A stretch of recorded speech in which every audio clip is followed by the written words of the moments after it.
அன்பான தோழர்களே, பாவம் செய்யும்போது ரொம்ப இனிமையா இருக்கும். ரொம்ப சந்தோஷமா இருக்கும். குஷியா இருக்கும். ஒரே ஒரு இன்பம் தான். அது மாத்திரமா, பவர் இருக்கிறவங்க, காசு நெறைய இருக்கிறவங்க, பெரிய பதவியில இருக்கிறவங்க எல்லாம் பாவத்த சரளமா செய்வாங்க. தன்னுடைய பாவத்த மணி குடுத்து கவர் பண்ணிடுவாங்க. இல்ல லாயர் வச்சு கவர் பண்ணிடுவாங்க. என்னென்ன முடியுமோ அதெல்லாம் வச்சு எப்படியாவது அது இந்த கேஸ்ல இருந்து வெளிவரத்து 100% வந்துருவாங்க. ஆனா வேதம் என்ன சொல்லுது தெரியுங்களா? எப்பேற்பட்ட பாவமா இருந்தாலும், எப்பேற்பட்ட பாவியா இருந்தாலும் தேவன் நியாயத்துல கொண்டு வந்து நிறுத்துவார்.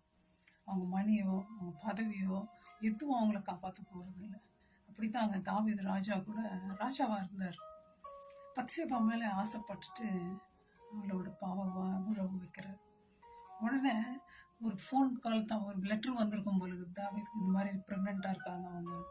உடனே இவர் ஒரு பிளாட் போடுறாரு. எப்படி அவங்களுடைய ஹஸ்பண்டை வார்ல இருந்து கொண்டு வந்து அவனோட தங்கும்படி உதவி பண்றாரு. ஆனாலும் தங்கறதில்ல அந்த மனுஷன்.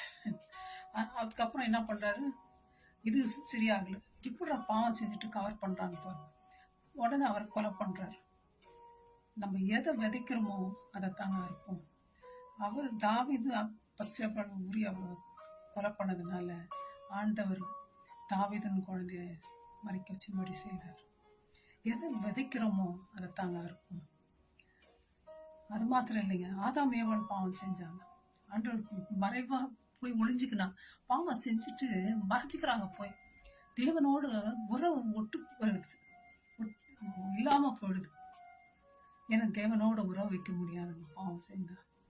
அது மாத்திரங்களா, மோசஸ் என்ன பண்றாரு, ஈஜிப்ட் என்ன கொலை பண்றாரு. பண்ணிட்டு எங்க ஓடுறாரு, வனாந்தரத்துக்கு ஓடுறாரு. பயந்து ஓடுறாரு. பாவம் உங்களை துரத்தி பிடிக்கும்.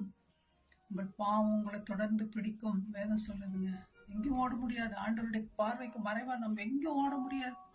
வானத்துக்கு போனாலும் அங்க இருப்பார், முன்னாடி போனாலும் அங்க இருக்கிறார், பின்னாடி வந்தாலும் அங்கே இருக்கிறார். அதான் தாவீது சொல்றார், நம்முடைய ஆவிக்கு மறைவா நான் எங்க போவோம் ஆண்டவரே? எங்கேயும் போக முடியாது. சீக்கிரம் பாவத்துக்கு தண்டனை உண்டு. பாவம் என்ன பண்ணதுங்களா, கர்ப்பம் தரித்து மரணத்தை பிறப்பிக்கலாம். மரணம் எங்க போகுது, நரகத்துக்கு கொண்டு போகுது. ஆகவே எப்படி பாவத்திலிருந்து எஸ்கேப் ஆகுறது? ஒரே வழி உண்டுங்க, இயேசுநாதர்கிட்ட மன்னிப்பு கேட்கணும். பாவத்துக்கு மன்னிப்பு கேட்கணும். கேட்கும்போது ரத்தத்தினால நம்முடைய பாவங்களை கழுவும்போது சுத்திகரிக்கப்படுறோம். எப்பேற்பட்ட பாவமா இருந்தாலும் தேவனால சுத்திகரிக்கப்படணும். அது உங்களுக்கு தேவையா? எஸ்கேப் ஆகுங்க பாவத்திலிருந்து. வாங்க ஏசப்பா கிட்ட சொல்லுங்க.